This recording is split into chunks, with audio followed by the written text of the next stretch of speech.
Hello, and I'm delighted to welcome Joanna MacGregor to this interview. Joanna is a very famous and wonderful concert pianist. She's also the head of piano at the Royal Academy of Music. Joanna is CBE and also is the music director of the Brighton Philharmonic Orchestra. Joanna, absolutely wonderful to have you here. Thank you again for agreeing to do this. It was great to see you. Yes, well, likewise. And I would like to dive sort of straight in, if you don't mind, and talk about your childhood. How did you get into piano playing? Well, I had quite an unusual childhood. I'm a sort of proof that you can come from quite a working class background, perhaps, and be a concert pianist, because I know there's a lot of talk now about classical music and reaching talent. So I was born to, my parents got married quite young. They had me really very young. And they would both say they came from working class, quite poor backgrounds. My father did night work, but my mother had been at the academy for a couple of years and she didn't complete her course. But because of that, she was very alert, I think. I was the eldest child and apparently I could sing and play anything by ear, apparently. And she had an old upright. So I do have memories of being very young and playing on this very, very old, it was called an Allendale, which is something I've never come across. What the heck is that? An Allendale upright, which was half tone flat. I remember that. And I grew up with two tonalities in my head. I took it from there, really. She taught me when I was very young. My mother, she's called Angela. And she taught me in a very informal sort of mother-daughter way, and I didn't take more formal lessons till I went to Chris Alton when I was 17. Wow! Gosh. Really, I had quite a long time running wild kind of thing as a pianist. I did practice a great deal. It was entirely self-motivated. I composed a lot. I did a lot of things as a musician, but of course nobody got their hands on me, as it were, in terms of more formal training until really very late in the day. Gosh, that's really interesting. I must say, I don't know anyone who did that. So, but it certainly did a lot of good for you, right? I think certain things came out of that. And when I started having more formal piano lessons, I did a lot of practicing. I realized I needed to catch up a great deal in some ways. I was absolutely wonderful at certain things and very undisciplined at other things. And I, at that time, wanted to be a composer. So I went to Cambridge University. I was the first person from my family to go to university. And I went and read music, which was back then a very academic degree. It was very musicological. And then you could specialize in composition at the end of that, which is what I did. So I didn't actually have a kind of burning desire to end up as a concert pianist, except while I was a student, I realized that the thing I loved to do was practice. And I was spending more and more time in a practice room at university, 6-7 hours a day practicing. And from that, I realized that if you're that passionate about physically practicing, that probably that's the thing you're going to want to do. It's extraordinary. So basically, it's actually self-motivation. No one really ever told you must do this. No, no, far from it. I think in the end, we'll probably talk a bit about practicing, but I think in the end, musicians are self-motivated. It doesn't work if somebody's got to stand over them with a stick saying, you must practice, you must learn this piece. I don't think it works like that. I think we're all motivated by different passions, and that includes scientists and doctors and teachers and artists, writers. We are self-motivated in the end. So, and the same applies to being a musician. But let's talk a little bit about, technique building, because I think it's very important, and you will agree as a teacher yourself, and just that these years when you're a teenager, they're sort of crucial. So were you just sort of playing random pieces you fancied, or was there any structure? I'd done all my grade exams very, very early on, did all my associated board exams, kind of whizzed through all of those. So I'd had a background in playing a lot of classical pieces. I think I did an LRAM diploma. I can't remember. I think I did a diploma. because I sort of ran out of exams to do. Mm-hmm. I would say that I was drawn to practicing the things that you would expect. A lot of Bach when I was young. I was crazy about Bach. I played a lot of Mozart and Beethoven. I tackled things like Brahms, played a lot of Chopin. So of course I was playing all the core repertoire. It was just that possibly not in the most directed way that I would say if I was at the Purcell School, for example, Right, of course. or one of those wonderful schools in Eastern Europe, where probably you've got a Moscow trained teacher who is much more sort of organized about what you're going to do next. I taught myself Chopin studies.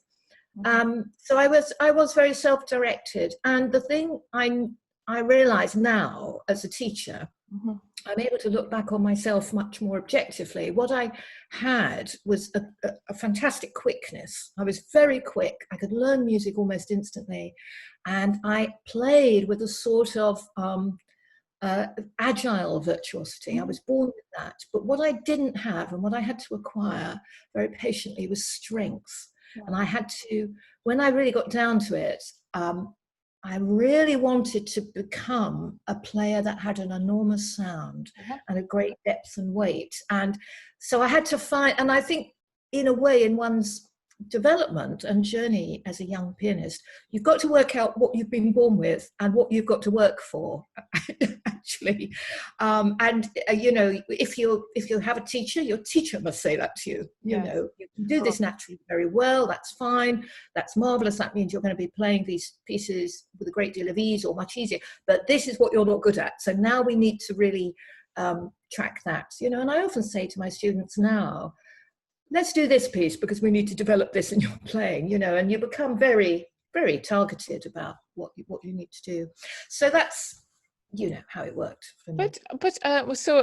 Sorry, because I find this subject absolutely fascinating. Not many sustain, the relationship between a mother and a teacher for such a long time. So did you ever challenge her? Did you? Well, yes, because, it was a very informal relationship. It wasn't so much teacher and student as mother and daughter.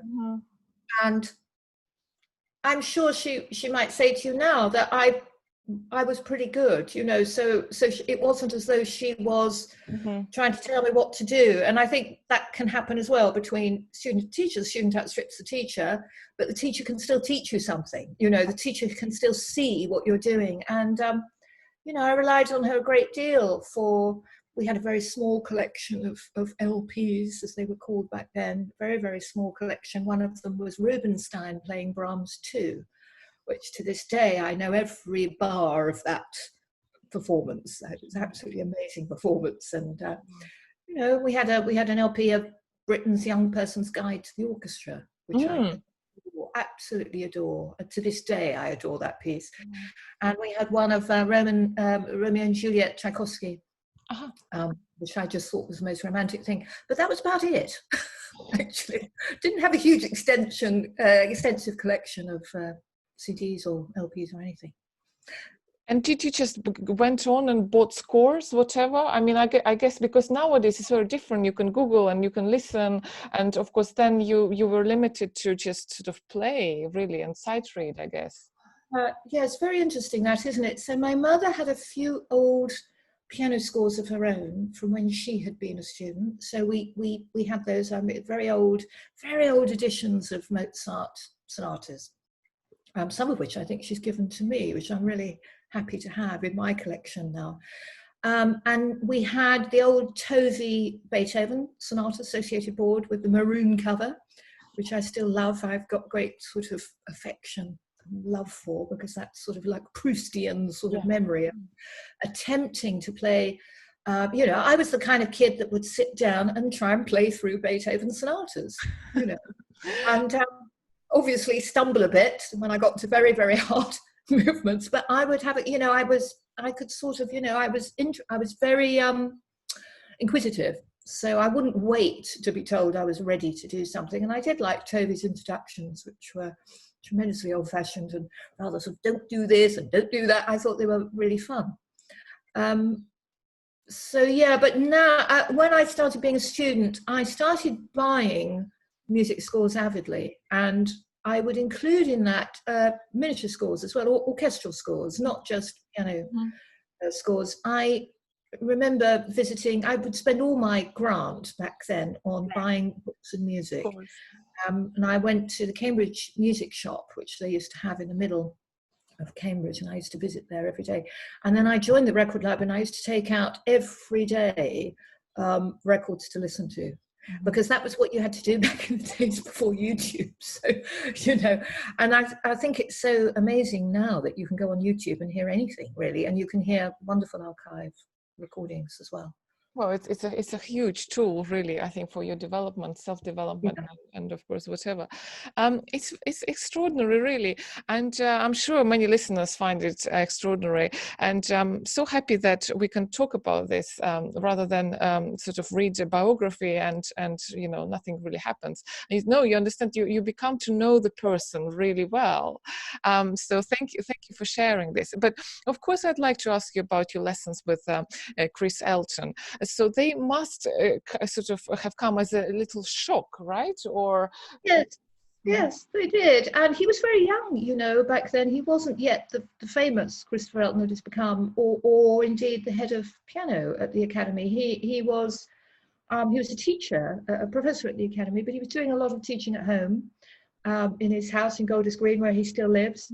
And it became, I went as a student to Cambridge, and I used to take a train to play to him once a month. There were no grants or anything like that. There were no music scholarships from Cambridge University. So I took that money out of what I had. You know, I used to get on the train and go for the day to play to him and then go back. I think I was, like all students, quite nervous sometimes, you know, knew I wasn't going to play terribly well, or if I had a particularly good lesson, I would feel very ecstatic afterwards and dizzy with, you know, excitement. But I tell you something very interesting from that time. There was a real division between people who went to conservatoires and people who went to universities.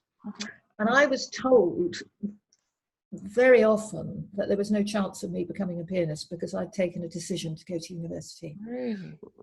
And I think that's very interesting, because I obviously went on to become a performer. But I do appreciate, I sort of know where they're coming from, because if you're going to do a lot of academic work, which I did, the amount of practice you have to do as a pianist is quite considerable. And you have to do it young, and you have to get on with it. And you can't expect to make up for lost time once you hit about 21 or 22. So there's no doubt that you've got to be hungry to practice all through your teens, and hungry to practice, you know, 18, 19, 20, even if you are in a university environment. And I have now, as head of piano, encountered people who come and audition and say, well, I just thought I'd take the piano seriously now. Okay, well, it doesn't quite work like that, I'm sorry to have to tell you. But you know, so I think you do have to have a hunger to practice right from when you're young, which is what I had, but just maybe in a slightly unusual way. But I've got clear memories of playing a lot when I was 7, 8, 9, you know, on this upright piano. May I ask you how much? I'm sure everyone is dying to get the numbers. Oh, well, I don't know how much I played when I was very young, but certainly by the time I was a teenager. You see, when I went to school, I used to stay late at school and practice. It was very nice. They used to let me stay. They had a music room with a baby grand in, and I've got memories of staying till 9 or 10 at night back then. You know, then finally you get chucked out. The school is closing now because there might be an event on or something like that. You know, and then I would go home. So probably after school I was practicing quite a lot, and then certainly when I was a student I would practice a minimum of 5 hours a day. Right. You know, on top of everything that you had to do. Yeah, absolutely. And I remember doing a lot of partying as well. I mean, I was a highly party animal when I was a student. So I was packing a lot in. My only question is, did you sleep or? No. Possibly not, I don't know. But, it sounds fantastic, and I think it's actually a great example for everyone who kind of is serious about this. And the more I talk to pianists who really made it and who are really wonderful performers, the more I hear that you need to be doing it and you need to be passionate about it already in your teens. It's not just I fancy it suddenly as a career. So I definitely. think that's right. I think there's something profoundly physical about being a pianist, which is wonderful. And I always say to people who aren't musicians, it's just like being an acrobat or a footballer, a Premiership footballer. You would not expect somebody like that to say, oh, I quite fancy having a go at football. You assume that they've been taken and trained. And there's just something very muscular as well as intellectual and emotional about playing the piano, which I think is thrilling. But these things have to come together young. There's a discipline that has to be instilled quite young from within, and it's not about other people telling you to do it. We've all come across tremendously talented pianists, but they don't have the discipline and they don't really want to do it. So fine, their gifts will have to go elsewhere. Interesting, isn't it? Just because you're gifted doesn't mean that you actually want to do it. So that's a very interesting comment indeed, because I think many also parents they see there's something that comes natural, but if the child doesn't want, it's sort of another gift to be patient and to do the work, right? You have to do. Yes, I think the gift to want to sit with music and just over and over and over again try and get it better, try and play better, over and over you do it, and on a technical level, obviously, but even on a spiritual level, you're trying to get closer and closer and closer you can to the music. It's a form of study, really, practicing. It's not just practicing in order to play well to an audience. It's much more than that. It's a form of practice, a bit like Buddhist practice or something like that. Of course. And that's the bit that you have to be willing to find in yourself, and you have to want to do that. And nobody can force you to do that.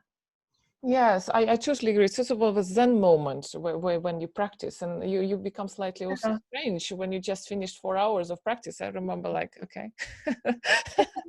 So I think there's one very interesting thing about classical music is that we've constructed it to be highly competitive and people-pleasing. So if you can imagine, when you do your associated board exams, say, in this country, there's a whole series of hoops that you jump through in order to do well. They're tracking your progress, and you're playing in a certain way to get a certain mark and to do all these different tests and everything. And then you go to maybe a conservatoire and you again fulfill lots of end-of-year things. And then you might decide to do lots of competitions because they too are asking you to do. And that's the problem. It's that actually when all that stops, what are you left with? Are you really left with this ability to sit still with a piece of music and want to be with it and then communicate about it? And sometimes there's quite a lot of activity, isn't there, around training musicians, which gives them lots of deadlines all the time. And the deadlines are the easy bit.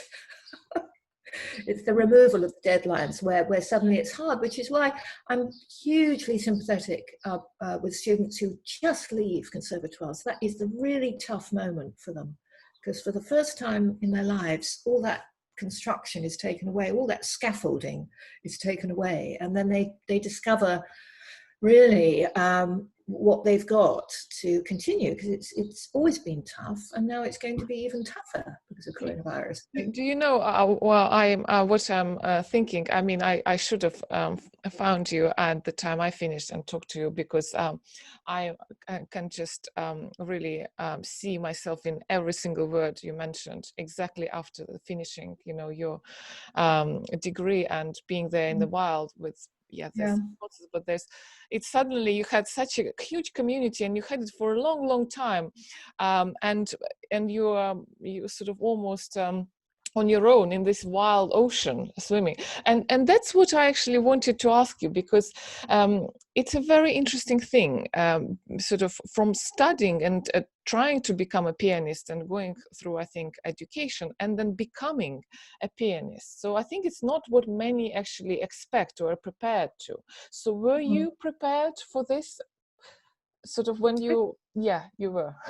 I feel as though I was, because I'd had this unusual trajectory, and along the way what I'd been doing was doing lots of composing, I became, actually, when I stopped being a student, I earned money by writing music for film and TV and theatre, and I could have had a whole other career writing music for the theatre, which I loved. I loved, and in fact, I married a theatre director. I mean, I was always writing for, the live theatre and all that. So I had a kind of resilience, but what I wanted to do was perform. And at that time in my 20s, I was working a lot with composers, and I was performing a lot of really difficult contemporary music. I mean, really, really. Contemporary music back then divided into two camps, what was called the new complexity, which is what I used to play, which was fearfully difficult, and then a new thing called minimalism arrived, which caused a lot of enmity and anger, blah, blah, blah. These days we live in a very, very multiple style, polystylistic world when you come to contemporary music. Everybody plays everything. Back then it was much more ideological. And so I remember sort of being, oh gosh, drawn into some of this, but it was quite an exciting time, but there was certainly no money in it. It was quite obscure, However, I do think there were more little music clubs to play at. There was more schemes for young people on Radio 3. You used to be able to go and do a lot of lunchtime concerts, and also studio recordings when you were young. Do you remember? You're too young to remember this, but you used to have to pass an audition to be able to play on BBC. They used to have an audition process, which was eventually stopped. And anyway, and I think I did have a lot of skills to bob around and to keep going. I remember I did say to myself, if I wasn't going to get anywhere as a pianist, if people really didn't want to book me by 30, I would think of something else to do. Now, I don't know whether that would have happened or not, because, I was crazy about sitting at the piano. But luckily before that, I got taken on by YCAT. I was one of the first ever YCAT winners. So suddenly that was it. My apprenticeship really rocketed, because that was a wonderful time. I mean, I was playing all over the place. I'd be playing at the Barbican one night, and then a tiny little music club in Weymouth the next night. It was just brilliant. It was a brilliant, brilliant 3 years I had with YCAT. And what were the biggest challenges at the time for you? You mean as a player? Performer? Yes. Nerves. I wasn't super confident about myself. I didn't necessarily think I was, great. I just had a real passion for playing, and a real desire and a real hunger to practice, and to, do interesting programs. I learned a lot of, one of the best pieces of advice I was ever given was learn as much as you can before the age of 35, because after that your brain slows down. And I really did learn a lot of repertoire. I say this to my students now: just get a lot of repertoire in the bank while you're young. Just keep on getting those big pieces in your brain, because you will be coming back to them, and you will be playing them for the rest of your life. But just do it now. Don't there are some students and they want to spend a year playing the same program, or a year playing one concerto. You go, no, you're young, you've got to learn a lot of stuff. And so I really did learn a lot of things. But I suffered terribly from nerves when I was young. I shook, literally from head to toe before I went out. The only thing I noticed about myself was the minute I started to play, I was fine. Yeah, good So, and occasionally I would sort of remember I was on stage and I would shake, and I would sort of, my mind would go blank or something like that. But then I would sort of forget. I was actually comfortable on stage. I was comfortable, which I think is a great sign of a natural performer. You've got to feel at home when you step on stage. And the nerves thing, I trusted would well melt away eventually as I got more experience, and that's exactly what happened. The more I played, the more experience I had, the more I travelled and toured, the more I walked on stage. I began to sort of just go, okay, this is what we do, and it's fine. So to this day, I'm a much less nervous and much more, calm, relaxed performer. There's one thing that still makes me nervous, and that's playing Mozart concertos. Really? I still feel very nervous backstage if I'm about to go on and play Mozart concerto, because I love them so much, and there's nowhere to hide, obviously. Yeah, so sure. Very exposed. These days, of course, I very often conduct it from the keyboard as well. So there's lots of things to think about. And just to ask, so did you have any routines to calm yourself down when you were, let's say, nervous? Any superstitions, you know? Yeah, I avoided superstitions. I heard about these from other people because I thought, well, supposing you can't do what you need to do, that means you're going to play badly. So what's the point of that? I remember the one superstition I noticed that I'd had a run of really good concerts and they all came on a Wednesday. And then Really? I thought, well, this is stupid because I can't always play on a Wednesday. What am I going to do? You know, so I didn't, I know people do. However, sort of unconsciously, one does develop a style leading up to a concert, don't you? So, for example, I realized really basic things. Don't over practice the day before a concert. Don't wear yourself out practicing, and eat well the day before a concert, because basically you're living off what you ate 24 hours ago. You know, if you don't feel like eating on the day of a concert, it's fine. Don't panic if you don't sleep well the day before concert, because really your body is working off how much sleep you in general have. And then, you know, I realized don't go crazy when you reach the concert hall. Don't perform, you know, in your rehearsal. Just play things through. Just be calm. Just play it through, right? Because you need to save up getting excited and performing in the evening. Just these kind of ordinary things that you learn through trial and error, you know. I think one of the greatest things that young pianists often do is overplay on the day of a concert, you know, through sheer nerves, through sheer not being able to think of anything else to do with yourself kind of nerves. So you suddenly realize you've been playing for 7 hours, you know, or something, when you're performing. It's that kind of thing. And eat well at 5 o'clock, you know, eat some pasta at 5 o'clock, you know. I wanted to ask you, when did you start curating things? Because you have created some unbelievable programs, you know, really very daring, and I would even say crazy as a slang, you know, but really exciting stuff. So how did it develop? I started that when I was at school. I mean, I, you know, curated stuff, put concerts on, I directed plays. Yeah, I was used to sort of making things happen for other people, because that is what you do when you're a curator. You make stuff happen for other performers. And you may be part of that performance, you may not be part of that performance, but in effect it's a sort of act of coming together, bringing together other talented people. And of course, when you come to run a festival, you're doing that on a very grand scale. You're just inviting other people to come in and show their great artistry. So I started doing that terribly young, and of course commissioning is part of that as well. You know, I started commissioning composers when I was at school. I was asked people to write things for me, you know, of all genres, you know, not just classical composers, but you know, jazz composers or something. You know, I would meet people and you know, say, do you want to write something for me? I'm doing this concert. I could put it in the concert, kind of thing. You know, I mean, that's how it works. So I can't remember a time when I didn't curate, but it's remarkable. I mean, it is actually remarkable. And what is your most daring program, or let's say what you've been most proud of? I really couldn't answer that. You know, I have done so many wonderful kind of collaborations. I mean, I don't know. You know, when I was running Dartington, we used to use a medieval hall as the concert hall, and which is a wonderful space with limitations, obviously, but a wonderful space. And I did 2 things that really stick in my. I mean, you know, I did a lot of opera and theatre in there, and all kinds of things, and as well as concerts. One year we put on Peter Grimes. Can you believe that, in a medieval hall? And we did a sort of semi-staged Peter Grimes, and I remember thinking, God, it's going to be so difficult to do because it's a big orchestra, and the choir role in the choral role in that is absolutely massive, as well as, you know, the roles that we know about.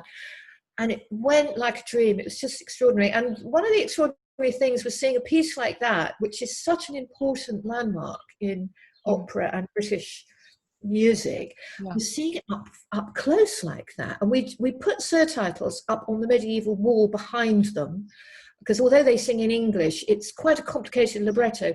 And everybody realized, we did 2 performances, and everybody realized that it was quite an overwhelming experience to see a piece like that with a audience of 300 people, because normally you're a long way away from an opera like that, and you're right on top of what is a very emotional and troubling and highly dramatic and story. And also, similarly, in my last year, we put on the Rite of Spring in there.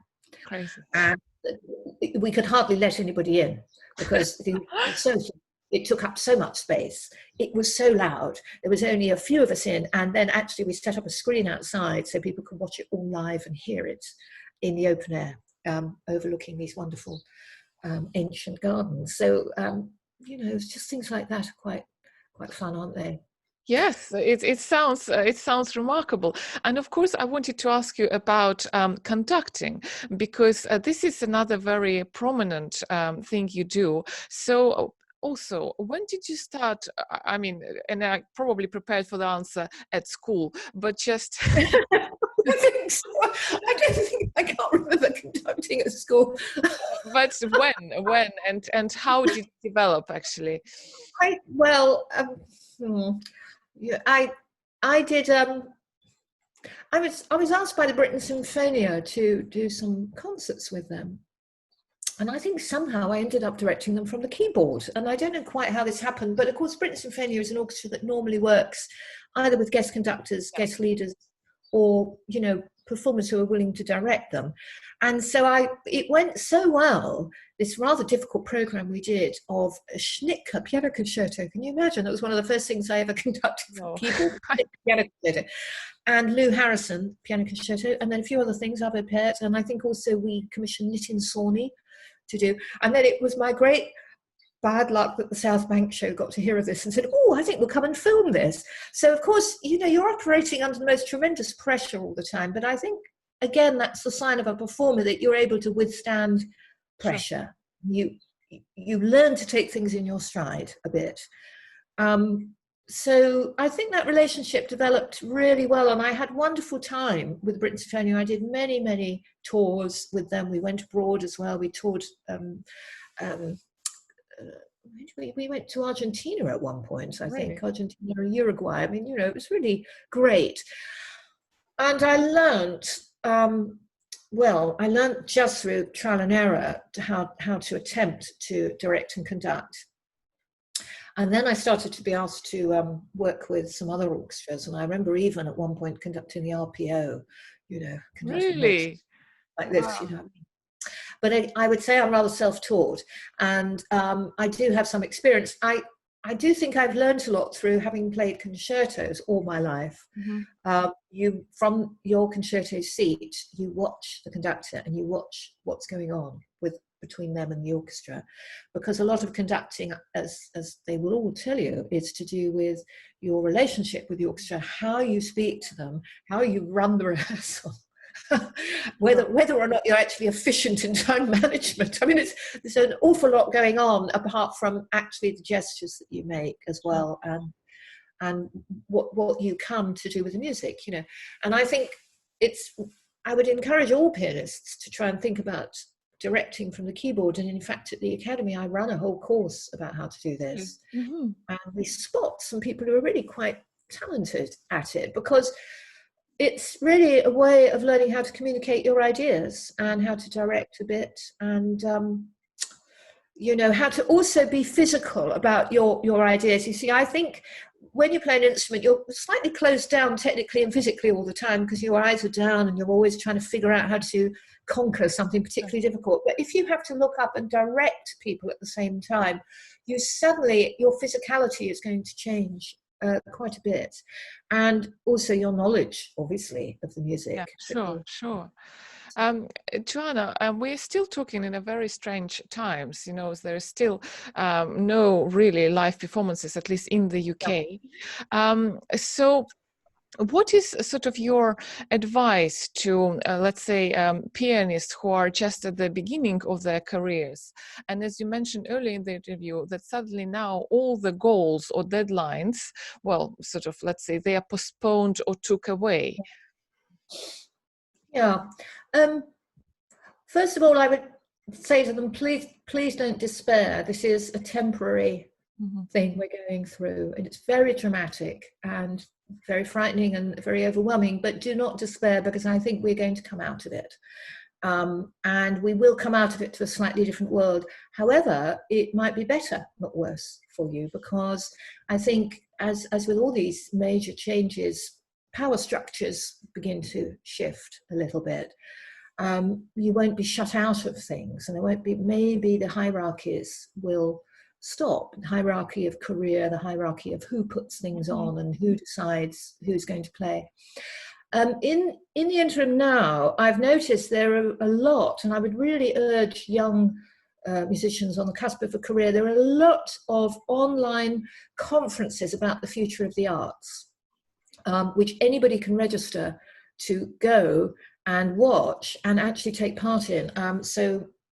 I've just noticed that there's one being run by the Royal Academy of the Arts, and there's people from all backgrounds. There's somebody from a music background as well as writers, blah, blah, blah, blah, and they are talking about the future of the arts. And I think you need to plug yourself in to the current debate about what's going to happen next. You need to get yourself out of your little silo of your practice room, and you need to look out and say, this is a problem for all the arts, and what are these rather eminent people saying about this, and what are we going to do? So you plug yourself into a wider community straight away, because also that is one way you're going to also have a sustainable career, is if you know people outside of your own art form. So don't just hang around with other pianists. Great though they are, you know, at the very least you should, you know, be forming chamber groups and you know, be friends with conductors and other instrumentalists. But I think it's very important to be part of the wider arts world and to really take part in festivals, events, talks, conferences that involve other art forms, because this is where the action is. You know, this is where concerts happen. I mean, I'm not saying for a minute we're all going to turn into multimedia artists, no, but you are going to be playing the Goldberg variations somewhere where the person running it comes from a theatre background, or they are well, in fact, there is an example of this. Neil Armfield, his wonderful theatre director and opera director, is now running the big festival in Adelaide. And, you know, and the programme is mightily classical music. So you have to learn how to put your head above the parapet, I think. And it goes back to how we train pianists. We need to train them to be very rounded, knowledgeable, plugged in before they graduate, because by the time they graduate it's all too late. They've got to graduate with these skills and knowledge and networks, and ability to survive, you know, good humor, good health, all those things that you need, you know. Sure. No, I think I spend my time sort of trying to build that up as much as I can through the few years I have them at the Academy. I think this is one of the most inspiring actually talks I've had, especially for people who are very serious and who want like sort of hands-on advice for what to do and how to not just play the piano for yourself, but if you really want to get out of there, how much you need to be on top of it and do something with other artists and collaborate and be creative. Because I think everyone by now understands it's wonderful to just play a piano, but it's so much more interesting to do something that involves other art forms. I think so. I do think, though, there'll always be a place for a straight piano recital, but it'll probably be in the context of other things as well. I always say to my pianists, when they first arrive, and they're very, very young, and they've just come from all over the world, I say to them, I don't just want you to be great pianists. We really want you to play well, but we want you to take over the world, actually, and we want you to be directing things. Yeah. You know, you've got to change the game. It's up to you. You must change how things work. So in that short time we have with them, we're trying to help them as much technically, musically, psychologically, everything we can to make them wonderful players. But they all also must be ready to get out there and make things happen. And that is not as impossible as you think, actually. It seems like a rather sweeping statement, but I'm proof, actually, that you can do that, that you can change the actual way in which we speak about music and put things on and curate things, and really sort of try and be a bit more influential than just here's my Liszt Transcendental Studies and I just want a concert hall to ask me to play them. Well, they will, but what else have you, what else about you as well is interesting? And because when we think about it, all the performers we love and are profoundly interested in have a lot to say about a lot of things, don't they? I mean, they are very interesting people. Absolutely, like you, and I must say this has been an absolutely tremendous conversation. I have enjoyed it so much, and I have really discovered so many interesting things and new things, inspirational things. So thank you so much for being my guest and sharing these wonderful insights about your development as an artist, and also sharing tips for pianists and artists in general, actually, what to do now, and that it's going to be back and even better. So thank you very much for being my guest, Joanna. Thank you, and bye-bye. Thank you. Thank you.